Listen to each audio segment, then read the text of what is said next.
আজকে আমরা এই বছর অর্থাৎ 2024 সাল কেমন যাবে সিংহ রাশি নিয়ে কথা বলতে চলেছি। চলুন ভিডিওটি শুরু করার আগে লাইক সাবস্ক্রাইব করে পাশে থাকবেন আর ভিডিওটি লাস্ট অবধি দেখবেন। চলুন ভিডিওটি শুরু করা যাক। এই বছরের সিংহ রাশি জাতক জাতিকাদের এখনই বলা হচ্ছে লোভ ত্যাগ করা অনেক মঙ্গলজনক, নয়তো লোভের জন্য অনেক কিছু হারানোর সম্ভাবনা দেখা দিচ্ছে এই বছরে কারো সঙ্গে বিবাদ ঘটনার সম্ভাবনা অনেক বেশি, তো একটু সাবধান ও মঙ্গলজনকভাবে থাকাটাই অনেক ভালো হবে। এই বছরে শরীরের প্রতি যত্ন নেওয়া একান্তই দরকার।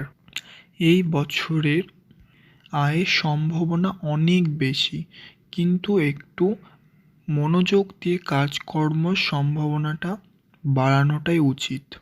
এই বছরে সিংহ রাশির জাতক জাতিকাদের ব্যয় বেশি হলেও আয়ের সম্ভাবনা অনেক বেশি, অর্থাৎ ব্যয় যতই হোক আয় তার থেকেও দ্বিগুণ হওয়ার সম্ভাবনা রয়েছে এই বছরে সিংহ রাশির পিতামাতার স্থানের অবনতি আপনার মনোবলের কারণে হবে, অর্থাৎ আপনি যদি বেশি ভালো কাজ করেন তাহলে আপনার পিতামাতার নাম উজ্জ্বল হবে, আর যদি কোনো রকম খারাপ কাজ করেন তাহলে আপনার পিতামাতার নাম অনেক খারাপভাবে দেখা যাবে, এটাই উল্লেখ করা হয়েছে এখানে।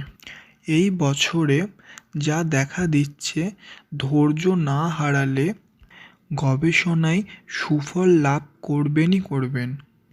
এই বছরে সবথেকে গুরুত্বপূর্ণ জিনিস যেটা দেখা দিচ্ছে, মনোভাব ও মনের শান্তিপূর্ণ বজায় রাখাটাই অনেক মঙ্গলজনক দিক। আর এই বছরে পরীক্ষার্থী হয়ে থাকলে আপনি শুভ আশা লাভ করতে পারেন, অর্থাৎ পরীক্ষার্থী হয়ে থাকলে আপনার পরীক্ষা অনেক ভালো হবে এই বছর যা যোগ দেখা দিচ্ছে, উত্তরাধিকারীর সূত্রে কিছু সম্পত্তি পেতে পারেন, অর্থাৎ বাড়ির কিছু সম্পত্তির ভাগিদার আপনার নামে আপনার নামেই তৈরি করার সম্ভাবনা অনেক বেশি এই বছরের আপনাদের শুভ দিক কী, শুভ সংখ্যা, শুভ রং, এইগুলি নিয়ে একটু আগেই আলোচনা করি। শুভ সংখ্যা হচ্ছে 38 এই বছরের, শুভ দিক হচ্ছে দক্ষিণ, শুভ রত্ন হচ্ছে চুনি, শুভ রং হচ্ছে কমলা। এবার আমরা সম্পদ নিয়ে আলোচনা করতে চলেছি। আর্থিক সম্পদ থেকে মুক্তি পেতে পারেন এই বছরে, খরচ বাড়তে পারে এই বছরে, কিন্তু তবুও আয় ভালোই হবে। ব্যবসায় পাওনা আদায় নিয়ে কোনো চাপ হবে না এই বছরে। চাকরি স্থানে হঠাৎ অর্থ লাভের আনন্দ হওয়ার সম্ভাবনা আছে এই বছরে। আমরা এবার পরিবার নিয়ে আলোচনা করতে চলেছি। পরিবারের সকলের সঙ্গে সম্পর্ক নিয়ে একটু চিন্তা বাড়তে পারে।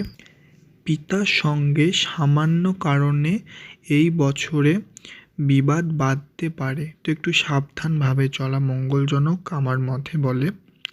সম্পর্ক নিয়ে কথা বলতে চলেছি।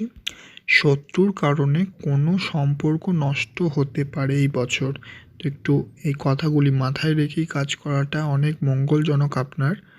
বাড়ির সকলের সঙ্গে একটু বুঝে চলতে হবে কিন্তু এই বছরে। পেশাগত দিক নিয়ে কথা বলছি।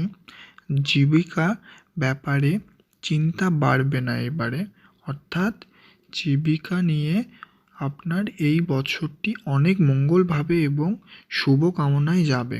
ব্যবসায় চাপ কোনো রকমভাবে এই বছর হবে না। চাকরির স্থানে সবসময় ভালোভাবে থাকার সম্ভাবনা দেখা দিচ্ছে এখানে, তো ভালোভাবে নিজেকে প্রচলিত করাটাই মঙ্গলজনক যা দেখা দিচ্ছে। অর্থাৎ এই বছরে আপনার আয়ের দিক থেকে সবথেকে ভালো যাওয়ার সম্ভাবনা দেখা দিচ্ছে এই বছরে। ধন্যবাদ পাশে থাকার জন্য। আপনার দিনটি শুভ কামনা করি।